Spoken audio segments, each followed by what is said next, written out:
Social skill जो करें मशवरा करके चलें लोगों से। खुद अपने ऊपर इतना ओवर कॉन्फिडेंस होना ये अच्छी बात नहीं होती है। लेकिन सबसे बड़ी बात अल्लाह ने जो बता दी कि ए नबी मशवरा करो, बट फ़ाइज़ा अज़मता फ़तवक्कल अलल्लाह, जब किसी काम का अज़म कर बैठो, इस्तिखारा कर लिया, मशवरा कर लिया, सारी चीज़ें हो गई, अब फ़तवक्कल अलल्लाह, अब तुम्हें ज़ेब नहीं देता कि तुम अल्लाह पे तवक्कल ना करो, अब तुम अल्लाह पे तवक्कल करो। यानी तवक्कल का मतलब ही ये है कि अल्लाह पे छोड़ दो और उसका जो रिजल्ट आए उस पर राज़ी हो जाओ। तवक्कल की असल डेफिनेशन ये नहीं है कि अल्लाह पे बहुत ट्रस्ट कर लेना, वो एक एस्पेक्ट है।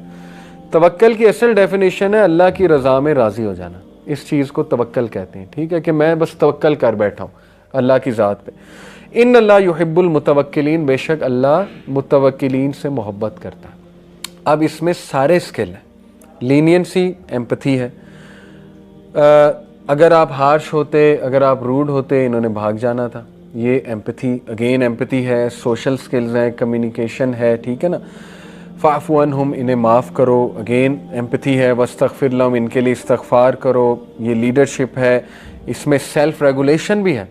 आप किसी को माफ़ करोगे, सबसे पहले आप हील होगे, दूसरा हील हो ना हो, आप तो हील हो जाओगे ना कि भाई मैंने तो माफ़ कर दिया, बस मैं तो बरी हूँ। तो इसमें सेल्फ रेगुलेशन भी है और दूसरों से मशावरत, इसमें सोशल स्किल है। लेकिन सबसे बड़ा स्किल है तवक्कल करो अल्लाह ताला। एक मैटर जब कर लिया है तो फिर आगे अल्लाह पे तवक्कल करो, रिजल्ट्स का जो है वो वेट करो।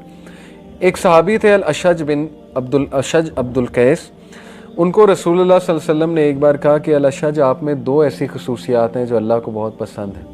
तो ज़ाहिर है कि उनकी तो ईद हो गई। किसी सहाबी को अल्लाह के नबी ये कह दें कि आप में बड़ी खसूसियात हैं जो अल्लाह को पसंद है, वो तो कहेंगे ये तो क्या ही बात है। बहरहाल वो क्या है?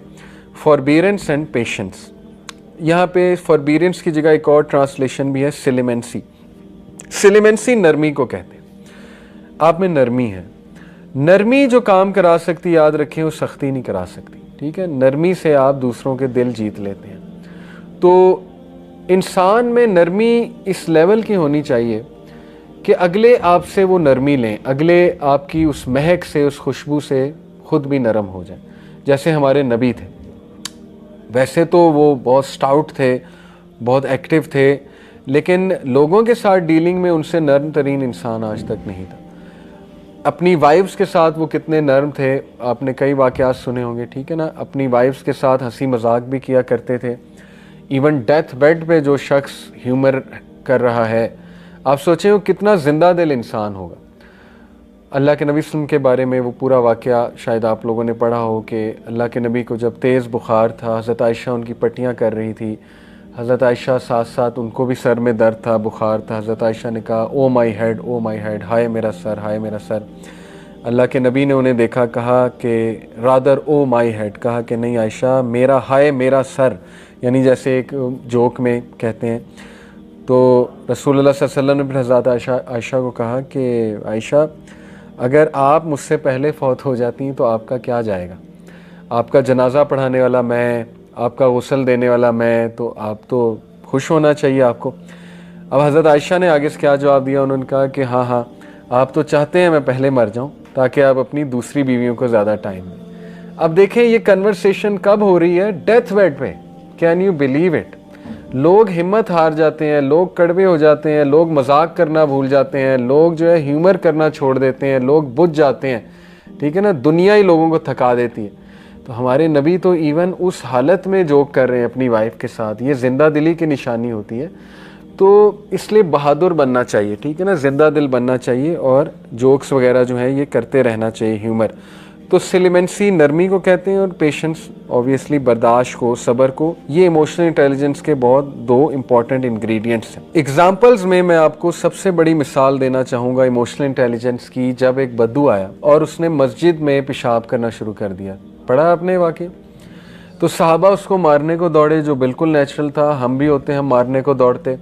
लेकिन अल्लाह के नबी सल्लल्लाहु अलैहि वसल्लम ने कैसे डील किया सिचुएशन को, इसमें पूरी कन्फ्लिक्ट रेजोल्यूशन है जो आज गोरे पढ़ाते हैं, थ्योरीज बनी हुई है इसमें।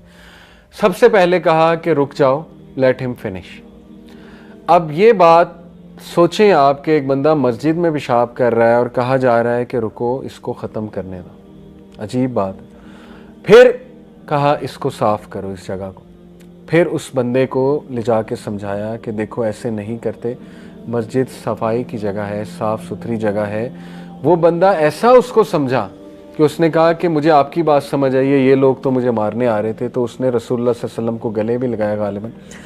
اب اس میں 3 سٹیپس ہیں کنفلکٹ ریزولوشن کے، اگر آپ اس پہ غور کریں، ٹھیک ہے۔ سٹیپ نمبر 1، جب ایک مسئلہ پہلے ہی بہت بگڑا ہوا ہے اس کو مزید مت بگاڑیں۔ جب ایک بندہ غصے ہے اس کو مزید غصہ مت چڑھائیں۔ جب ایک بندہ ایموشنز اپنے لوز کر رہا ہے تو آپ بھی ویسے بن جائیں گے تو سچویشن تو گئی۔ زیادہ تر میاں بیوی کی لڑائی کب ہوتی ہے؟ امام شافعی نے کیا کہا؟ when the wife should be ice, when the wife is fire, you should be ice۔ اگر دونوں فائر ہیں تو پھر تو نتیجہ طلاق ہوگا، سیدھی سی بات ہے، دونوں میں فائر آئی ہوئی ہے، ختم۔ اس لیے تھوڑا سا اپنی انا کو کنٹرول کر لیں اس ٹائم پہ۔ قوام تو انا کو کنٹرول کرتا ہے، قوام تو عورت نہیں بن جاتا نا۔ عورت سے مراد ہے کہ اس ٹائم اگر ان کو ایموشنز حاوی ہوئے ہوئے ہیں تو آپ کو بھی ویسے ہی ریئیکٹ کریں گے تو معاملہ مزید بگڑ جائے گا۔ تو رسول اللہ صلی اللہ علیہ وسلم کی یہ جو پہلا سٹیپ ہے یہ بہت وائز سٹیپ ہے۔ ایک بندہ اگر باتیں کیے جا رہا ہے اس کو کرنے دیں، وہ اپنا غبار نکال رہا ہے، چپ ہو جائے گا، بس ختم۔ اس کے بعد چپ ہو گیا، آپ ریلیکسڈ رہیں، اس کے ساتھ نارمل چلیں، اس کو بعد میں جب وہ کام ڈاؤن ہو جائے تو سمجھا دیں۔ اس ٹائم پہ کچھ سمجھائیں گے، میں نے کئی ایسے لوگ دیکھے ہیں کہ انہیں اس ٹائم پہ سمجھایا گیا، انہوں نے اللہ کا بھی انکار کر دیا کیونکہ وہ اس ٹائم غبار آیا ہوا ہے۔ آپ اس ٹائم پہ درس دینے لگ جائیں گے تو وہ تو اللہ کا بھی انکار کر دیں گے، ٹھیک ہے نا۔ کئی ایسے لوگ ہیں آپ نے دیکھا ہے۔ اب کیا وجہ ہے بچے کیوں ریبیلیس ہوتے ہیں؟ وہ پتہ ہی نہیں ماں باپ کو کہ ان کا مسئلہ کیا چل رہا ہے، اس ٹائم پہ درس شروع ہو جاتا ہے، اس ٹائم پہ وہ حدیث سنانے، وہ اس موڈ میں نہیں، حدیث سننے کے موڈ میں، وہ تو پہلے ہی ریبیلین پہ بیٹھا ہوا ہے۔ تو اس لیے ذرا سچویشن کو پرکھتے ہیں کہ بھائی یہ بات یہاں پہ کرنے والی بھی ہے کہ نہیں ہے۔ تو انہوں نے مینیج ایسے کیا کہ اگر اس کو یہ اس دوران مارنے آ جائیں گے جبکہ یہ پیشاب کر رہا ہے تو یہ تو مزید بگڑے گا، یہ تو بات ہی نہیں سنے گا، تو ریفرمیشن تو ہوئی نہیں، اور صحابہ بھی مارنے لگ جائیں گے تو پھر وہ مزید گند پھیلے گا، کل کو ہو سکتا ہے وہ کچھ اور کر دے بندہ۔ بہرحال تو پہلا سٹیپ کنفلکٹ ریزولوشن کا ہوتا ہے کہ سچویشن کو دیکھتے ہوئے ایکشن لیں۔ اگر ایک بندہ بہت غصے میں ہے تو آپ کام ڈاؤن ہو جائیں، ٹھیک ہے نا۔ جیسے آپ دیکھیں کہ کئی پیرنٹس غصے میں آتے ہیں ایڈمنسٹریشن کی طرف کہ آپ نے یہ کر دیا، وہ کر دیا، ہمارے بچوں کے ساتھ زیادتی ہوئی۔ اب وہ جو آگے پرنسپل یا جو بھی ہوتا ہے نا وہ سنتے رہتے ہیں۔ پیرنٹس جب اپنی بات ختم کر چکے ہوتے ہیں تو پھر وہ بولتے ہیں۔ اگر بیچ میں ٹوک دیں گے، بیچ میں لڑائی شروع کر دیں گے، نہیں ہم نے تو یہ کیا ہی نہیں، آپ کو کون کہہ رہا ہے، بس سن لیں۔ ہو سکتا ہے ان کا 90% مسئلہ صرف سنا کر حل ہو جائے، کچھ لوگ صرف سنانا چاہتے ہیں۔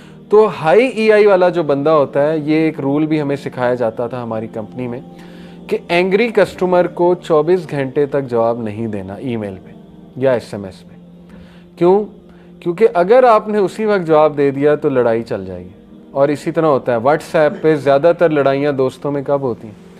جب وہ ایک رپلائی آپ کو آیا غصے والا، اب آپ نے بھی بجائے کہ صبر کرنے کے آگے سے آپ بھی شروع ہو گئے، وہ پھر ایسی لڑائی بڑھی کہ بس وہ بم پھٹ گیا۔ تو یہ بیسک رول ہوتا ہے کہ اگر ایک بندے نے بہت آفینسو بات کر دی ہے، غصے والی بات کر دی، تو آپ خاموش ہو جائیں۔ ہو سکتا ہے وہ 2-3 گھنٹے بعد خود ہی سوری کر لے، اور ایسا ہی ہوتا ہے زیادہ تر، ٹھیک ہے۔ ہاں یہ کہ آپ نے کوئی رپلائی کرنا ہے تو بڑا آرام سے کوئی کام ڈاؤن والا رپلائی کرنا۔